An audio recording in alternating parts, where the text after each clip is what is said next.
Bismillahirrahmanirrahim.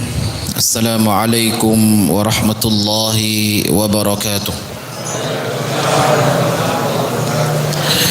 Innal hamdalillah nahmaduhu wa nasta'inuhu wa nastaghfiruh wa na'udzu billahi min shururi anfusina wa min sayyiati a'malina. من يهده الله فلا مضل له ومن يضلل فلا هادي له وأشهد أن لا إله إلا الله وحده لا شريك له وأشهد أن محمدا عبده ورسوله اللهم صل وسلم وزد وبارك وأنعم على سيدنا ومولانا محمد وعلى آله وصحبه أجمعين. اللهم لا سهل إلا ما جعلته سهلا وأنت تجعل الحزن إذا شئت سهلا. سهل لنا أمورنا وارحمنا برحمتك يا أرحم الراحمين. Ikhwan dan akhwat fid din, rahimani wa rahimakumullah. Alhamdulillahirabbil alamin. Yang pertama, mari kita bersyukur kehadirat Allah Subhanahu wa taala atas segala nikmat yang telah Allah berikan kepada kita semua. Nikmat terbesar, nikmat iman dan Islam, nikmat sehat dan waktu luang sehingga kita dikumpulkan oleh Allah Subhanahu wa taala di tempat yang mulia ini, di majlis yang mulia. Mudah-mudahan Allah Subhanahu wa taala menjadikan amal kita malam hari ini sebagai amal yang saleh dan dijadikan pemberat timbangan kebaikan di sisi Allah Subhanahu wa taala. Amin ya rabbal alamin. Salam dan salam mudah-mudahan senantiasa tercurahkan kepada Rasulullah sallallahu alaihi wasallam yang telah menyampaikan risalah Islam dan mengeluarkan manusia dari kegelapan jahiliyah menuju cahaya Islam. Jemaah sekalian yang dimuliakan oleh Allah Subhanahu wa taala, mari kita lanjutkan pembahasan dari materi akidah, yaitu masih pada bab ad-du'a'u ila syahadati alla ilaha illallah. Berdakwah, menyeru manusia kepada syahadat la ilaha illallah.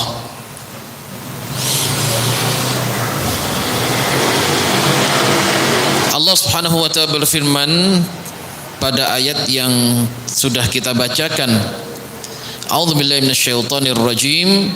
Qul hadhihi sabili ad'u ila Allah ala basiratin ana wa man ittaba'ani wa subhanallahi wa ma ana minal musyrikin. Surat Yusuf ayat 108. Katakanlah wahai Muhammad, hadhihi sabili, inilah jalanku, ad'u ila Allah, aku menyeru manusia kepada Allah, ala basiratin, di atas ilmu, wa subhanallahi, maha suci Allah, wa ma ana minal musyrikin, dan aku bukan orang-orang yang mensyirikkan Allah. Dan juga Allah Subhanahu wa taala berfirman, A'udzubillahi minasyaitonir rajim, wa man ahsanu qawla. Ini pujian Allah Subhanahu wa taala kepada para duat, kepada para dai, kepada manusia yang menyeru kepada jalan Allah Subhanahu wa taala, yang artinya adalah wa man ahsanu qawlan, siapakah yang lebih baik perkataannya, mimman da'a ilallah, bagi orang-orang yang menyeru manusia kepada jalan Allah Subhanahu wa taala, wa amila salihah, dan mereka beramal saleh, wa qala innani minal muslimin. Ya. Jadi orang yang menyeru kepada jalan Allah itu dikatakan dipuji oleh Allah. Ahsanu qawlan wa man ahsanu qawlan. Siapa yang lebih baik perkataannya, kata Allah, daripada orang-orang yang menyeru kepada jalan Allah Subhanahu wa taala. Ya, menyeru mengajak manusia beribadah hanya kepada Allah. Menyeru manusia kepada syahadat la ilaha illallah. Ya. Bahwasanya tidak ada ilah, la ma'budu bihaqqin illallah. Tidak ada sesembahan yang secara hak diibadahi kecuali Allah Subhanahu wa taala. Kemudian di dalam pembahasan ini ada satu hadis, walahuma an Sahal bin Sa'ad. Sahal bin Sa'ad ini sahabat, dikatakan naminipun Ibnu Malik bin Khalid al-Ansari al-Khazraji as-Sa'idi Abil Abbas, sahabat yang terkenal, namanya Sahal bin Sa'ad. Ini sahabat yang syahir, terkenal, dan ayahnya juga sahabat. Masya Allah, ayahnya sahabat, bertemu Kanjeng Nabi, anaknya pun bertemu Rasulullah sallallahu alaihi wasallam. Jadi anak dan ayahnya sahabat. Sahal bin Sa'ad ini meninggal mata sanah 88, ya, pada tahun 88 Hijrah, dan usianya lebih dari 100 tahun.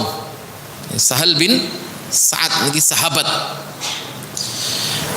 Beliau meriwayatkan anna Rasulullah sallallahu alaihi wasallam qala yauma Khaybar. Sesungguhnya Rasulullah sallallahu alaihi wasallam berkata suatu hari di saat perang Khaybar. Kanjeng Nabi ngendika ngeten, la u'tiyanna rayah, pasti aku akan berikan rayah, bendera ini besok, rajulan, kepada seorang laki-laki, yuhibbullah wa rasuluh wa yuhibbuhullah wa rasuluh. Ya, jadi di saat perang Khaybar, Rasul berkata di hadapan para sahabat, aku akan berikan bendera jihad ini, bendera perang ini besok kepada seorang laki-laki yang yuhibbullaha wa rasuluh, mencintai Allah dan Rasulnya, dan orang ini dicintai oleh Allah dan Rasulnya. Ya. Masya Allah, satu harapan, ya, dan cita-cita adalah bagaimana seseorang menjadi hamba yang dicintai oleh Allah dan Rasulnya. Karena lelaki ini mencintai Allah dan Rasulnya. Maka ada satu hadis, al-mar'u ma'a man ahabba. Ya. Ada satu hadis, datang Arabi kepada Nabi Muhammad sallallahu alaihi wasallam. Suatu waktu datang seorang Badui Arabi kepada Nabi di saat Rasul di sisi Ka'bah dan beliau bersama para sahabat. Biasa Nabi bersama sahabat di sisi Ka'bah duduk, beliau menyampaikan, membacakan ayat-ayat Allah Subhanahu wa taala. Tiba-tiba datang laki-laki, la salam wa la kalam. Tidak ada salam, tidak ada, ya istilahnya permisi. Tiba-tiba duduk di depan laki-laki ini. Dan laki-laki ini berkata, ya Rasulullah, mata sa'ah. Wahai Rasulullah, kapan kiamat? Nabi pun tak marah. Ya. Nabi selalu menjawab siapapun yang bertanya. Dan Nabi selalu punya karakter sifat menghargai orang lain. Hatta sampai yang datang itu pun badui. Ya, badui ini orang gunung ya, yang tidak bermasyarakat. Dia tinggalnya dari bukit ke bukit yang lain dan seterusnya. Tapi sahabat senang kalau badui datang bertanya kepada Nabi. Nabi selalu menjawab. Dari situ kemudian apa? Muncul hadis yang diriwayatkan oleh banyak sahabat. Tiba-tiba laki-laki ini datang mengatakan, "Ya Muhammad, mata sa'ah?" Kapan hari kiamat ya Rasulullah? Tiba-tiba dari belakang duduk depan langsung. Di samping Nabi para sahabat. Ya. Enggak sungkan ya, karena memang karakternya orang Arabi ini polos, lugu gitu. Datang bertanya, "Ya Rasulullah, mata sa'ah?" Kapan terjadinya kiamat? Nabi menjawab, "Wa ma a'datta laha?" Wahai fulan, kalau kiamat ini datang, apa yang sudah kamu persiapkan? Ma a'datta laha? Qala, laki-laki ini menjawab, "Ma a'dattu bi kasrati siyamin wala sadaqatin wala salah." Kalau hari kiamat ini datang, ya Rasulullah, saya tidak akan menambah salat saya tidak menambah sedekah saya tidak menambah puasa saya. Ya biasa saja gitu ya. Masya Allah ini. Kira-kira kalau ini ditanya kita ya, waduh, persiapannya apa ya untuk kalau sudah kiamat ini mau datang? Tentu kita akan banyak amal. Tapi laki-laki ini mengatakan, "Ma'adatu bi kasrati siyamin wala salatin wala shadaqah." Saya tidak menambah salat, tidak menambah sedekah, tidak menambah puasa. Namun laki-laki ini mengatakan, "Walakinni uhibbullah wa rasulah." Ya Rasulullah, tapi hati ini betapa cinta kepada Allah dan Rasulnya. Maka Rasul bersabda, "Anta ma'aman ahbabta." Wahai fulan, kalau engkau benar jujur, nanti kamu di akhirat bersama siapa yang kamu cintai. Ya. Maka muncul hadis diriwayatkan oleh banyak sahabat, seseorang kelak di akhirat bersama siapa yang dicintai saat dia berada di dunia. Al-mar'u ma'aman ahabba. Ya. Dalam hadis lain dikatakan, "Man ahabba liqa Allah, ahabballahu liqa'ah." Siapa yang dalam hatinya ingin ada perjumpaan dengan Allah, bahagia berharap berjumpa dengan Allah, Allah pun senang menyambutnya. Wa man kariha liqa Allah, karihallahu liqa'ah. Adapun siapa yang dalam hatinya tidak ingin ada pertemuan antara dirinya dengan Allah, Allah pun tidak akan pernah berjumpa dan menemuinya. Ya, maka Nabi mengatakan sallallahu alaihi wasallam, "Al-mar'u ma'a man ahbabba." Al-mar'u ma'a man ahabba. Ya, anta ma'a man ahbabta. Jadi kejujuran hati mencintai Allah dan Rasulnya menjadi asbab Allah cinta dan Rasulnya pun mencintainya.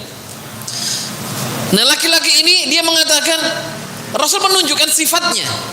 Laki-laki ini punya sifat, beliau sangat mencintai Allah dan Rasulnya dan dicintai oleh Allah dan Rasulnya.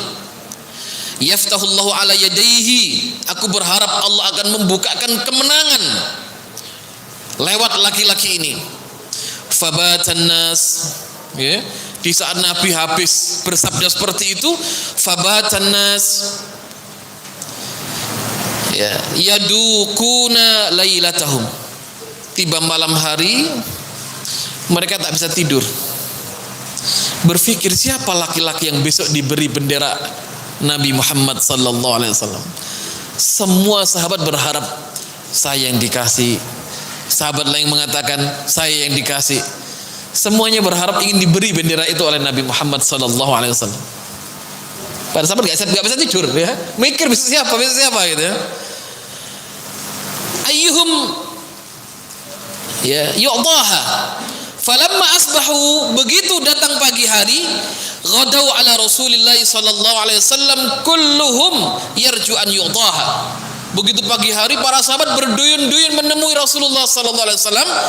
Mereka berharap agar mereka adalah orang yang dipilih untuk mendapatkan apa? Rayah, bendera Rasulullah sallallahu alaihi wasallam. Kemudian faqal, di saat sahabat menunggu siapa, maka Rasul bersabda, "Aina Ali bin Abi Thalib?" Mana Ali bin Abi Thalib? Faqila, sahabat mengatakan, "Huwa yashtashki ainai." Ya Rasulullah, kedua mata beliau sakit sedang. Kedua mata beliau sakit.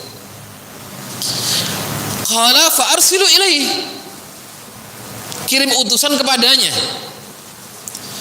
Fa'ata bihi. Kemudian sahabat yang diutus ini membawa Ali kepada Rasulullah sallallahu alaihi wasallam. Fa basuqa fi ainihi wa ja'alahu. Maka Rasul basuqa, ya, mengoleskan ludah beliau di kedua mata Ali bin Abi Thalib. Wa da'alahu, dan Nabi mendoakannya. Fa bara'a ka'an lam yakun bihi waja'. Tiba-tiba sembuh seketika, seakan-akan Ali bin Abi Thalib tidak pernah sakit kedua matanya. Fa'atahu rayah, diberikanlah rayah ini kepada beliau.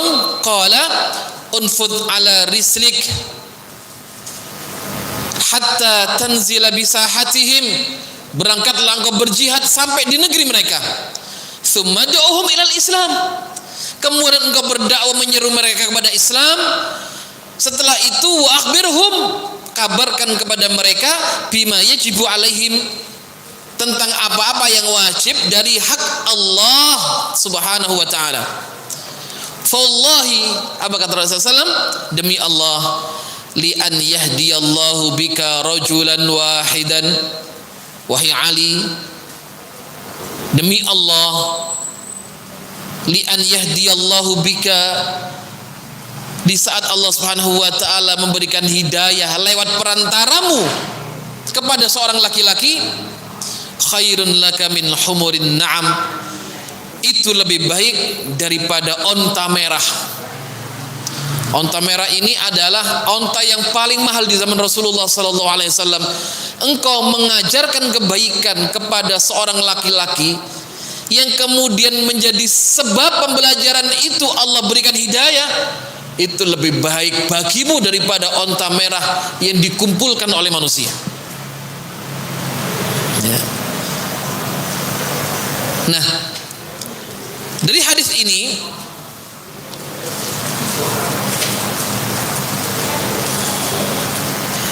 Rasul mengatakan la'u'tiyanar rayah. Ya.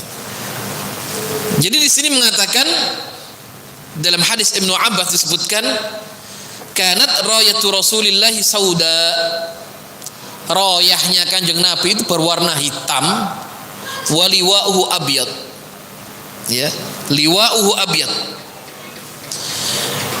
Dan juga dalam riwayat Tabrani dikatakan dalam bendera Rasulullah SAW bertuliskan la ilaha illallah Muhammadar Rasulullah. Ya. Jadi rayah itu, ya, kalau kita lihat ada hitam, ya, tulisannya putih, la ilaha illallah Muhammadar Rasulullah. Juga cincin beliau tulisannya la ilaha illallah Muhammadar Rasulullah. Ya, cincin yang beliau pakai untuk nyetempel surat yang dikirimkan kepada para raja. Ya, jadi beliau menyeru manusia, para raja, lewat surat yang ditulis oleh sahabat Rasulullah SAW, kemudian stempel dengan stempel Rasulullah SAW lewat cincin beliau. Ya, tulisannya la ilaha illallah Muhammad Rasulullah. Ya. Nah, di sini dikatakan la'utiyannar rayah. Ya. Kemudian sabda Rasulullah SAW, yuhibbullah wa rasuluh, ini merupakan satu fadilah, keutamaan yang dimiliki oleh sahabat Ali bin Abi Thalib. Ya. Keutamaan yang dimiliki oleh sahabat Ali bin Abi Thalib radhiyallahu anhu. Jadi beliau disifati oleh Rasulullah SAW beliau adalah seorang yang sangat mencintai Allah dan Rasulnya, dan Allah pun dan Rasulnya mencintainya. Maka dari itu kemudian dikatakan, ya,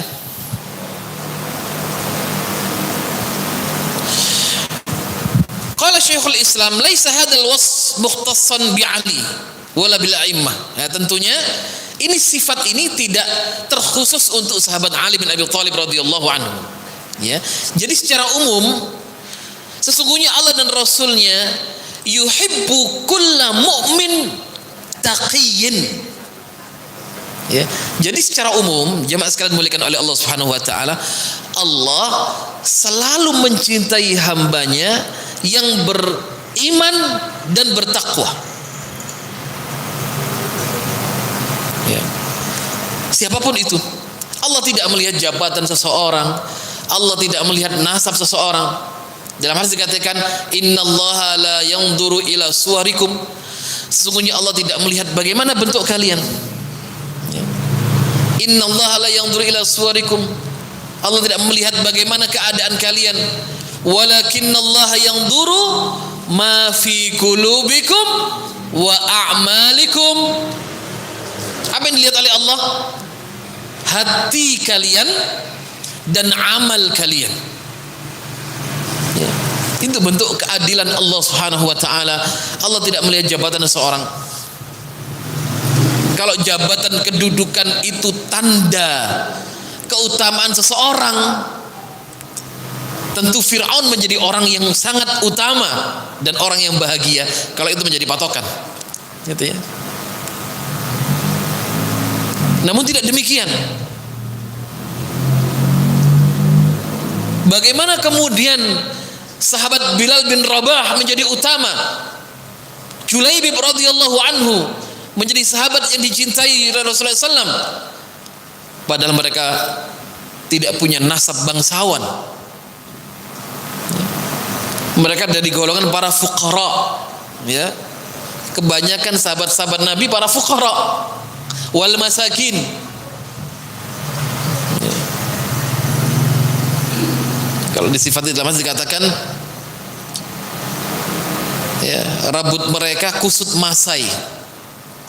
Ya. Jadi kalau di tengah-tengah masyarakat tidak dianggap lah gitu ya, karena nggak punya pangkat, nggak punya kedudukan, nasabnya biasa saja gitu. Walakin lau aqsama 'ala Allah la abarrah.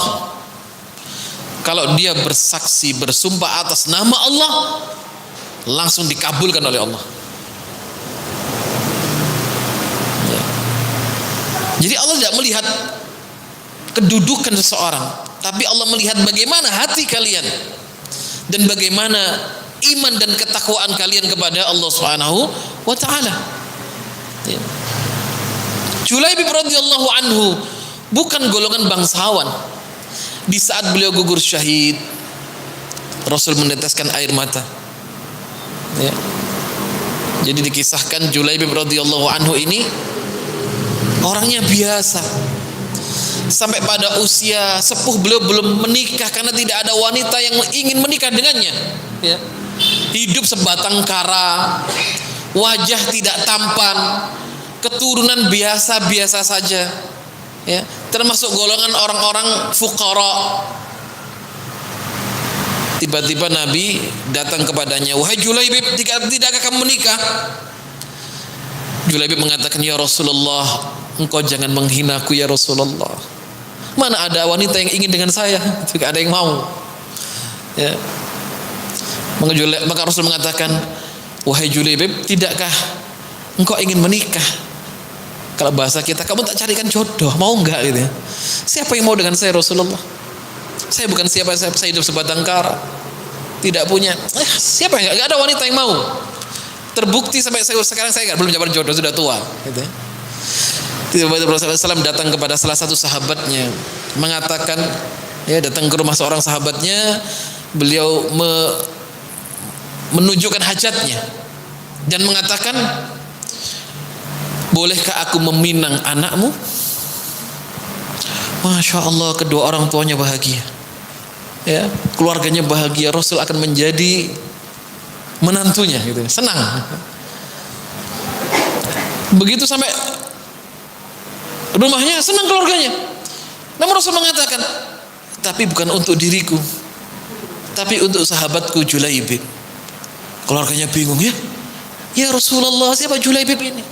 Kami adalah keturunan bangsawan, nasab kami tinggi, ya, anak kami adalah anak yang baik, tidak sekufu dengan Julaibib. Maka Rasul pergi, orang tuanya nggak setuju karena bukan dengan Kanjeng Nabi, ternyata dengan Julaibib.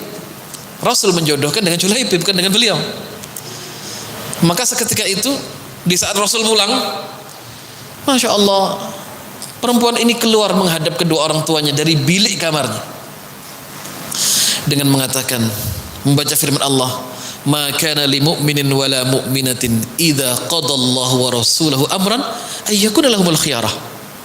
Wahai ayah dan ibu, tidak seyogyanya, tidak selazimnya seorang mukmin apabila Allah dan Rasulnya telah memutuskan suatu perkara, telah memilihkan satu pilihan, kemudian orang beriman mencari pilihan yang lain, gitu ya. Bismillah, saya terima pinangan Julaibib. Diterima oleh wanita ini. Masya Allah, wanita ini lengkap, sempurna, ya. Dipilihkan Julaibib. Rasulullah SAW yang menikahkan. Benar, begitu zafaf malam pertama, ada panggilan jihad. Hayya 'alal jihad, hayya 'alal jihad. Ya. Rasul menggerakkan sahabat untuk pergi berjihad. Di saat itu Julaibib pagi akad nikah, malamnya mau zafaf. Malam pertama dengan istrinya. Begitu ada panggilan jihad, apa kata Julaibib pada istrinya? Wahai istriku, tidak selazimnya bagi seorang Julaibib berdua dengan istri yang dikasihinya, sedangkan Rasulullah SAW berjihad, bertempur di jalan Allah.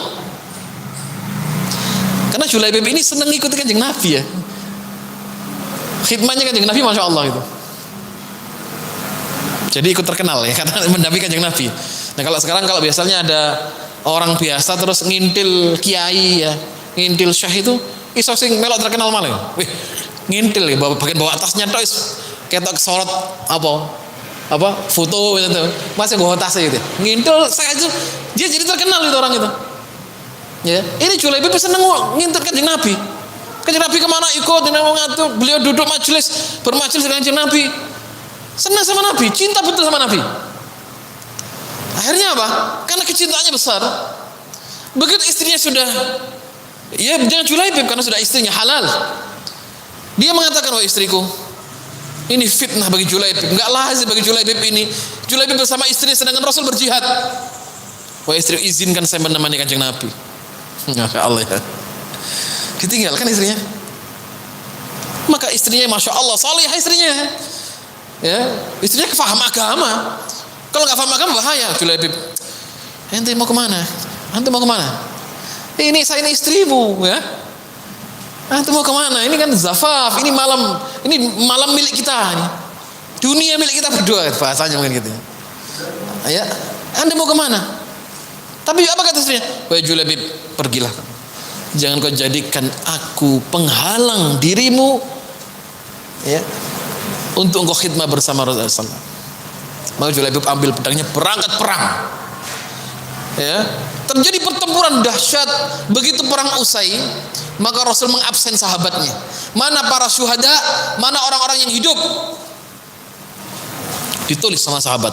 Fulan syahid, fulan syahid, fulan syahid. Oh, si fulan hidup. Daftarnya dilihat Kanjeng Nabi, nama Julaibib tidak ada. Loh, Julaibib kok nggak ada? Daftar syuhada tidak ada, daftar orang hidup nggak ada. Kemana Julaibib ini? Rasul bingung, aku kehilangan sahabatku, aku kehilangan Julaibib. Maka dengan bimbingan wahyu, maka Rasul mengajak para sahabatnya untuk mencari kemana Julaibib. Apakah dia pulang ke rumahnya lagi, gitu ya, atau dia gugur syahid? Sampai kemudian Rasul mencari pergi ke tempat yang jauh. Ternyata di nun jauh yang di sana itu ada sosok ya, yang telah gugur, dikelilingi oleh 7 musuhnya. Maka Rasul mendatanginya. Dia lihat ternyata adalah Julaibib radhiyallahu anhu. Beliau gugur syahid, dikelilingi oleh 7 musuhnya. Maka Rasul bercerita, Julaibib berjihad dengan penuh semangat, membunuh banyak musuh-musuh Allah, termasuk 6 orang di sampingnya. Orang ke-7 membunuh Julaibib, dan Julaibib membunuhnya, yang kemudian sama-sama meninggal. Diangkat oleh Kanjeng Nabi, dipangku, ditidurkan di paha beliau. Ya, Kanjeng Nabi nangis karena Julaibib hidupnya sebatang kara, hidup sendiri, tidak punya keluarga. Maka Rasul mengatakan, ya, di saat berada di pangkuan itu sahabat iri. Sahabat mengatakan, seandainya diriku yang dipangku Kanjeng Nabi Muhammad sallallahu alaihi wasallam, seandainya saya adalah Julaibib yang ada di pangkuan Nabi. Maka Rasul nangis, kemudian mengatakan, ya Julaibib, anta min ahli wa ana min ahlika. Engkau adalah keluargaku dan kamu adalah keluargaku. Ya, saya adalah keluargamu dan kamu adalah keluargaku, ya Julaibib. Maka Rasul kemudian memakamkan Julaibib dengan tangannya. Ya. Kemudian disampaikan kabar ini kepada istrinya. Istrinya tegar, sabar. Dalam riwayat disebutkan, sepeninggal Julaibib, istrinya menjadi seorang pengusaha yang sukses, seorang yang kaya raya, yang infaknya terbesar di kota Madinah. Ya. Maka lil mu'minin wal mu'minatin idza qadallahu wa rasul amran ay yakuna lahumul khiyarah. Artinya apa? Ini pilihan Kanjeng Nabi. Ya. Pasti syarat dengan hikmah dan pelajaran. Ya. Ternyata hikmahnya terbukti kecintaan Julaibib Allah pilih sebagai syuhada, ya, dan tidak terfitnah oleh istrinya. Ya Rasul tahu lah, insya Allah Julaibib nggak terfitnah dengan istrinya, ya. Makanya dipilih Julaibib, bukan yang lain gitu. Yang ini bahaya nih. Nanti malah terfitnah dengan istrinya, nggak berangkat perang, gitu ya. Biasanya izafah malam pertama subuh carry gitu ya. Biasanya gitu. Nah, ini menunjukkan, artinya apa? Allah memuliakan seorang bukan karena jabatannya, tapi karena keimanan, ketakwaan kepada Allah.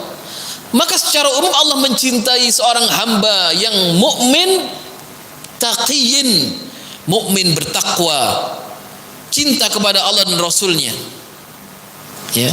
Namun hadis di atas tadi menunjukkan Ali punya sifat khusus. Ya. Dan beliau adalah seorang pemberani yang luar biasanya, Ali bin Abi Thalib. Ya. Dalam satu pertempuran, ya, Ali ini masya Allah, ya, badannya tidak terlalu besar sebenarnya beliau ini.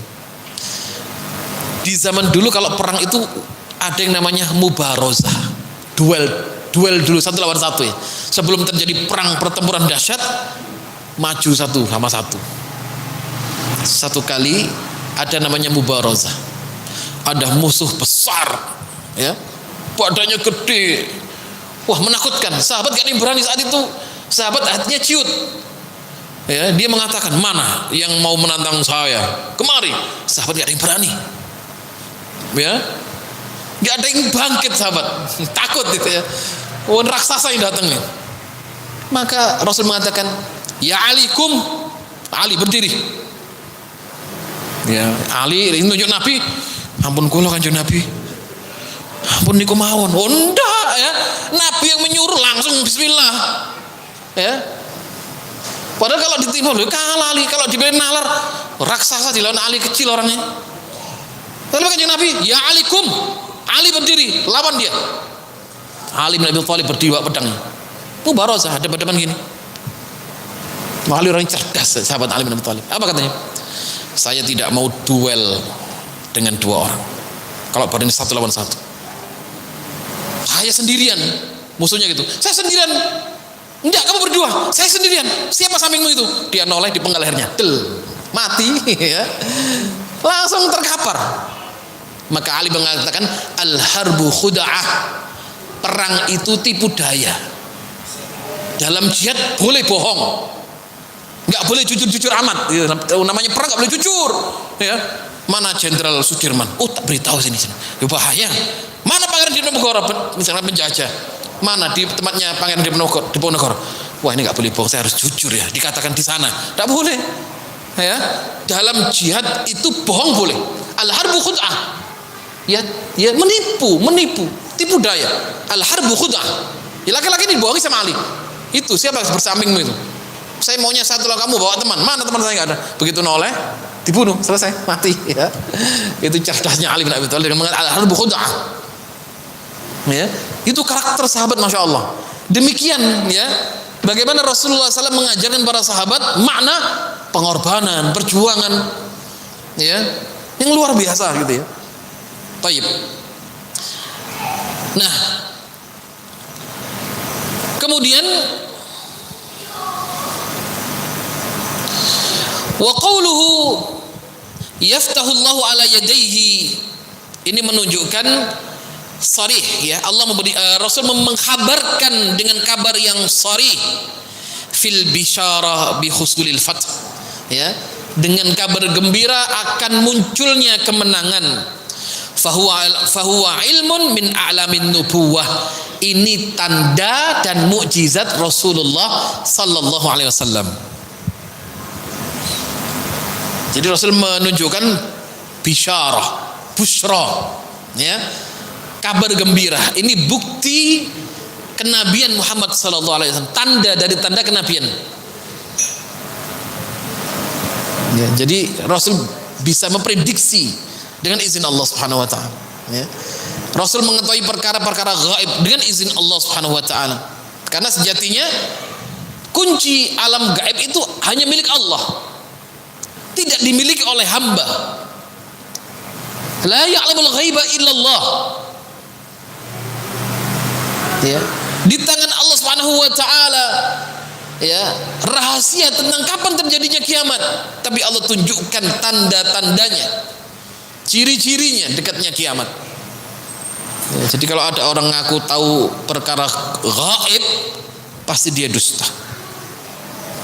Karena urusan gaib ini hanya Allah Subhanahu wa taala yang mengetahui, dan juga dibukakan kepada orang yang dikehendaki oleh Allah dari para nabi dan rasul. Ya, maka Rasulullah SAW bisa memprediksi, membaca apa yang terjadi di kemudian hari sebagai bukti kenabian beliau. Ya, sebagai mukjizat beliau, bukti kenabian beliau. Dan ini diramalkan oleh Rasulullah SAW bahwasanya lewat pemuda ini Ali bin Abi Thalib Allah akan memberikan kemenangan. Fabatan nas yadukuna lailatahum. Ya, ini menunjukkan ya, sampai sahabat nggak bisa tidur ya, mikir siapa besok, apa saya mudah-mudahan saya gitu, berharap. Ini menunjukkan hirsus sahaba alal khair wa ihtimamuhum bih. Masya Allah, ini menunjukkan apa? Keseriusan sahabat, kecintaan sahabat dalam berbuat amal kebaikan. Sahabat nggak pernah menunda amal-amal baik, tidak pernah menunda amal kebaikan. Dan besar perhatian mereka kepada amal kebaikan itu. Maka kalau kita baca, berapa banyak hadis yang mengatakan sahabat berkata kepada Nabi, ya Rasulullah, ayyul amali afdal, ya, amal apa yang paling utama ya Rasulullah. Bah, ada yang mengatakan, ya Rasulullah, dullani ala amalin, tunjukkan kepadaku amalan, kalau saya lakukan saya dicintai oleh Allah dan dicintai oleh Rasulnya. Ya. Ini sahabat ya, sangat cinta dalam amal. Maka termasuk fabatan nas, manusia menunggu mereka, dan mereka tidak bisa tidur berharap akulah yang membawa bendera jihadnya Rasulullah sallallahu alaihi wasallam. Falamma asbahu ghadaw ala Rasulillah kullum yarjuna an yu'taha. Maka di sini dikatakan inna fi dzalika syahadatun nabi li Ali bi imanihi batinan wa zahiran wa itsbatan limuwalatihi lillahi ta'ala wa rasulihi wa wujub muwalatul mu'minin. Ya, dikatakan dan dijelaskan di sini bahwasanya ini merupakan persaksian Nabi li Ali, ya, kepada sahabat Ali bi imanihi, bagaimana imannya, gitu ya, batinan wa zahiran, baik secara batin dan zahir. Ya, itu sejatinya iman itu adalah amalan hati. Ya. Iman itu keyakinan di hati, diikrarkan oleh lisan, diamalkan dengan anggota badan. Jadi ada iman batinan wa zahiran. Itu orang kalau berbicara idealisme, iman harus seperti itu. Iman batinan wa zahiran. Zahiran maknanya pun adalah beramal. Ya. Tidak mungkin orang mengatakan saya beriman kepada Allah wala ya'mal, dia tidak beramal. Gitu ya. Maka sering kami sampaikan bahwasanya amal itu bagian daripada iman. Amal itu ya iman itu, tidak bisa dipisahkan. Ya. Makanya dalam konsep iman itu, iman yazidu wa yanqus. Iman bisa bertambah, bisa berkurang. Bertambah dengan ketaatan, berkurang dengan kemaksiatan. Ya. Maka keimanan penduduk dunia ini bermacam-macam, bertingkat-tingkat dan berbeda-beda. Kenapa? Sesuai dengan kadar amalnya. Karena amal memberikan pengaruh pada iman. Nah, ada kelompok yang menyimpang, yang mengeluarkan amal dari iman dengan keyakinan amal itu enggak memberikan pengaruh kepada iman, seperti halnya maksiat juga tidak berikan pengaruh kepada iman. Ini pemahaman yang sesat. Akhirnya apa? Mereka meyakini orang yang ahli sholat dengan orang yang tidak pernah sholat imannya sama. Apa bedanya? Mau iman kayak tambah kayak kurang. Ekstrimnya, imannya Abu Bakar As-Siddiq radhiyallahu anhu sama dengan imannya orang yang paling munafik di zaman ini. Kenapa? Sekian banyak amal Abu Bakar As-Siddiq tidak bisa mengangkat imannya. Sebagaimana orang sekarang munafik dengan keburukannya tidak bisa menurunkan keimanan. Berarti apa? Iman wong sak donya padha kabeh. Sing salat yo imane sakmono, sing ora tau salat yo imane padha. Ya. Maka ini tidak bisa dinalar secara akal dan tentu tidak adil. Jadi, amal itu semakin banyak, ikhlas karena Allah bisa meningkatkan iman. Maka amal adalah iman. Ya, amal tidak bisa dipisahkan daripada iman, sangat erat kaitannya.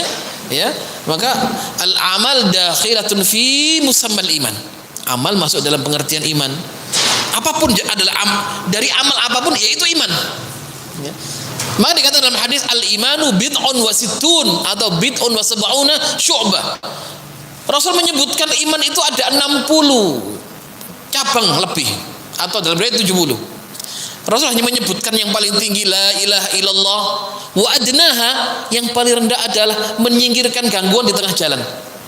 Rasul enggak merinci. 1 ini, 2 ini, 3 ini sampai 70 enggak.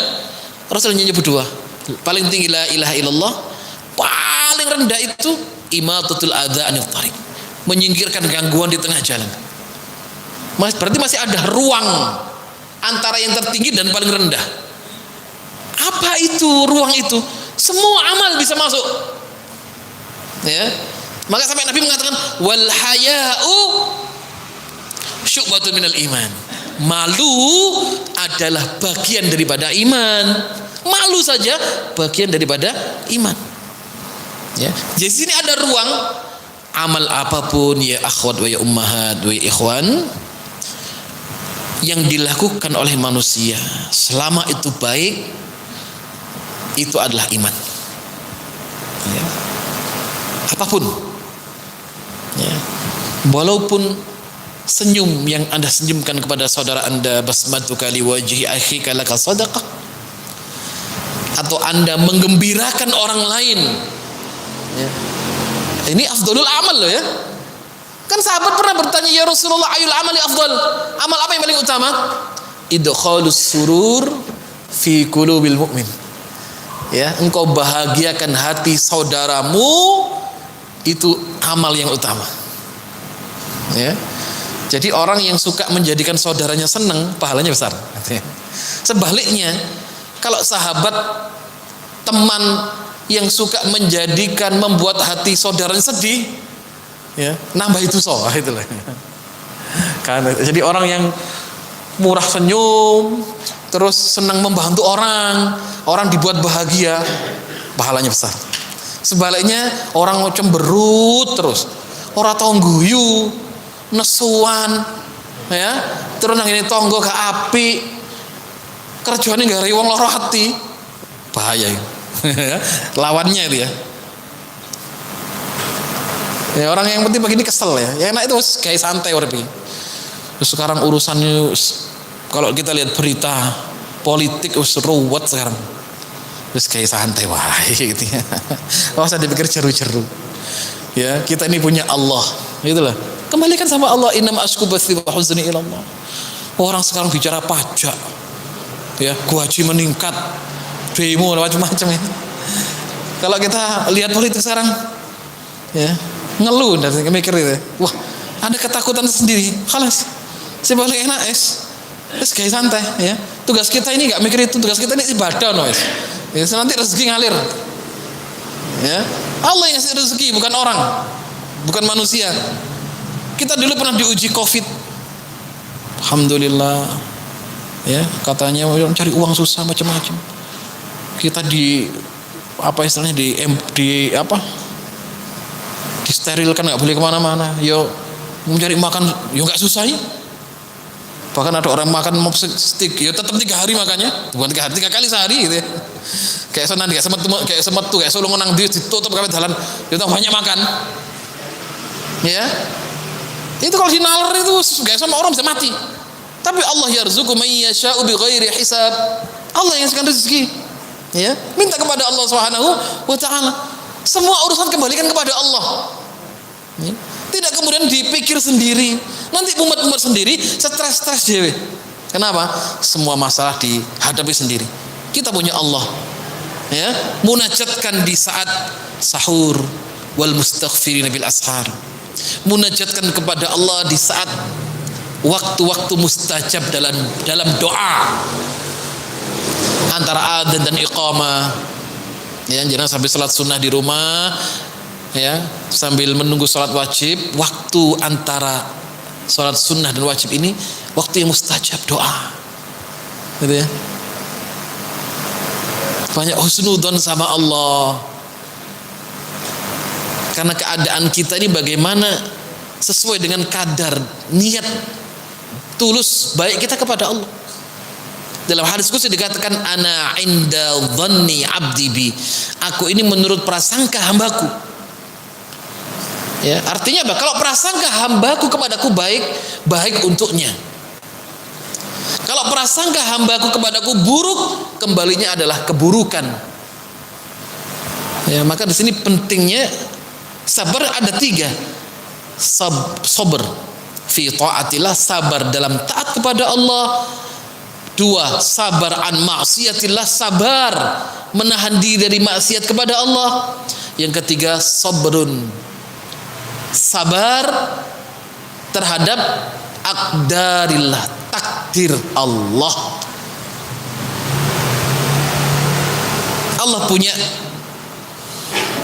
Allah yang menentukan sesuatu. Manusia bisa berencana, kita ini bisanya memplanning.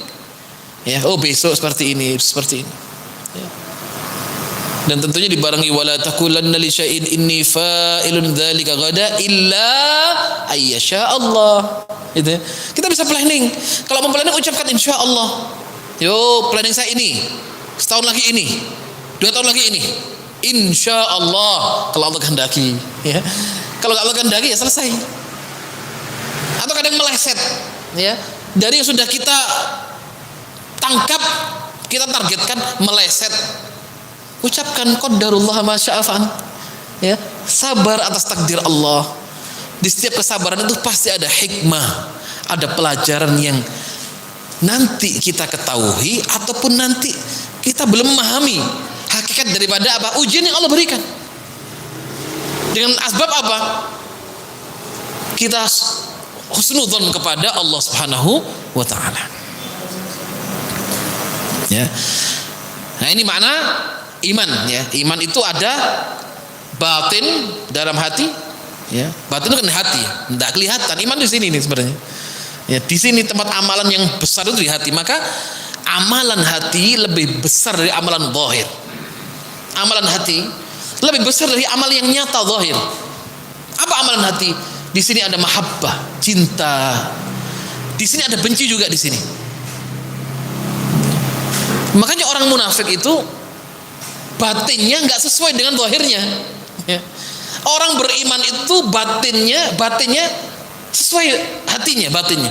Zahirnya sesuai batin. Itu orang mukmin. Makanya orang munafik dikatakan munafik kenapa? Hatinya nggak sesuai dengan zahirnya. Zahirnya baik, hatinya buruk, itu orang munafik. Ya. Zahirnya mungkin dia dapati Abdullah bin Ubay bin Salul bahkan ikut perang bersama Kanjeng Nabi loh. Abdullah bin Ubay bin Salul itu rasul munafikin, dan dengkotnya orang munafik di zaman Nabi. Ikut jihad juga, ikut perang. Tapi zahirnya dia perang, hatinya ingin Kanjeng Nabi didoakan kalah, bercerai-berai. Saat perang Uhud, Kanjeng Nabi berangkat dengan 1000 pasukan. Di tengah perjalanan digembosi sama Abdullah bin Salul. Ditarik pulang 300 orang kembali, pulang nggak berangkat bersama Kanjeng Nabi. Ya, ketoknya perang, atau mungkin kelihatannya dia sholat juga. Ya. Tapi hatinya benci dengan keadaan kaum mukminin. Itu namanya munafik. Nah, orang mukmin itu hatinya baik, diwujudkan dalam amalan zahir. Maka amalan hati lebih besar dari amalan zahir. Kenapa? Di sini tempat mahabbah, cinta. Di sini tempat roja, berharap. Di sini tempatnya takut, khauf. Ya. Makanya kadang orang bisa berbuat buruk dalam zahir, hati nggak bisa berbohong. Gitu ya. Makanya kedustaan itu dikatakan mahaka fi nafsik. Kedustaan itu apa yang mengganggu hatimu. Ya. Kita akan dapati orang kalau tidak jujur, hatinya nggak tenang. Kebohongan itu ruwet. Kejujuran itu simple. Ya. Orang mau bohong itu apapun bisa dilakukan itu. Kalau hanya ingin jujur, mudah. Ya. Jujur kan mudah, gampang sih jujur itu. Ya. Jujur mudah. Yang usah ini bohong. Ya. Bohong ini susah. Ya. Jujur mudah saja. Ya, apa adanya, jujur itu kan itu. Di sini di hati, teman. Makanya orang kalau kita berbuat kesalahan pasti ada penyesalan. Itu fitrah, gitu ya. Hati nggak bisa berdusta. Mungkin lisan bisa berbohong, bisa menipu orang, bisa berkilah, tapi hati nggak bisa. Makanya di saat orang beriman berbuat dosa, nggak tenang hati sampai dia istighfar, bertaubat, ya. Hati nggak bisa dibohongi. Ini hati ini maftun, fitrahnya baik. Hati itu fitrahnya baik. Sejahat apapun orang itu kalau sudah amalannya ini jahat, hatinya ini masih ada apa ya? Ada potensi dia baik karena fitrahnya baik. Jadi gangguan hati itu adalah kesalahan. Makanya orang berbuat salah itu nggak tenang. Ya. Apalagi orang beriman, ya sudah terbiasa. Misalkan sudah terbiasa sholat tepat waktu gitu aja ya. Kadang qadarullah ada apa titik mundur terus bingung. Kudu ndang sholat ae. Podine pas mati gurung sholat piye gitu ya. Kudu ndang rampung. Orang kalau sholat kan tenang hatinya ya. Enggak tidak ya. Ya enggak? Orang sudah sholat hatinya tenang. Kalau belum sholat gusar. Kenapa? Karena sudah terbiasa dalam kebaikan. Berbeda dengan orang nggak tahu sholat biasa, nggak tahu sholat. Ya, serahnya apa-apa nyantai wae. Ya.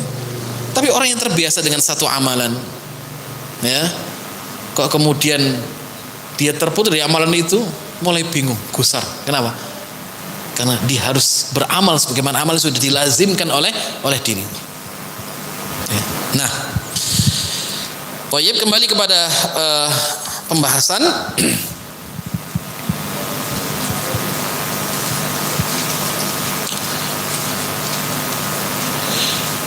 Selanjutnya kemudian dikatakan di sini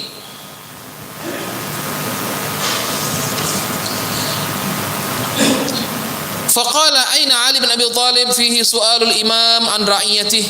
Ya, ini merupakan salah satu contoh pertanyaan imam terhadap rakyatnya. Wa tafaqqada ahwalahum, ya, dan kemudian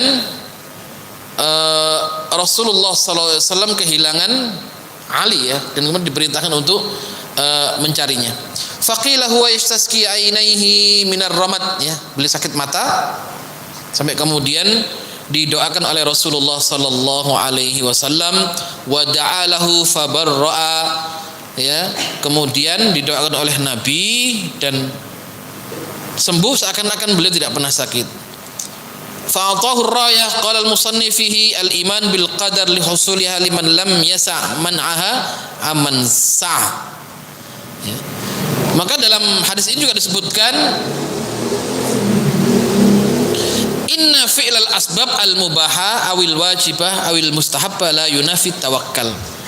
Ya, jadi artinya perkara-perkara yang mubah ataupun wajib, ya, itu tidak menafikan tawakal, ya. Jadi orang harus berusaha, ya, harus mengambil sebab, ya, tidak menunggu. Jadi orang harus berusaha. Ya, orang ingin kaya, ya dia berusaha bagaimana agar bisa kaya, gitu, ya. Dengan mengambil sebab, ya. Tidak hanya kemudian berdiam diri dan tidak berusaha. Maka tawakal itu berusaha maksimal. Fa idza azamta fatawakkal 'ala Allah. Kalau Anda sudah punya niat yang tulus, azamnya kuat, ya, berusaha, selesai itu tawakal. Jadi punya niat kuat, azamnya kuat, berusaha, setelah itu tawakal tu 'ala Allah. Ya, baru tawakal. Ya, tidak tawakal itu kemudian hanya diam saja, enggak bertawakal, berharap sesuatu datang untuk membantunya. Jadi ada asbabnya, yaitu mencari sebab datangnya kebaikan, sehingga tentunya la yunafi tawakkul, tidak menafikan sifat tawakal. Ya. Mungkin itu yang bisa kami sampaikan, ya, dari penjelasan hadis tadi. Insyaallah kita lanjutkan di pertemuan yang akan datang.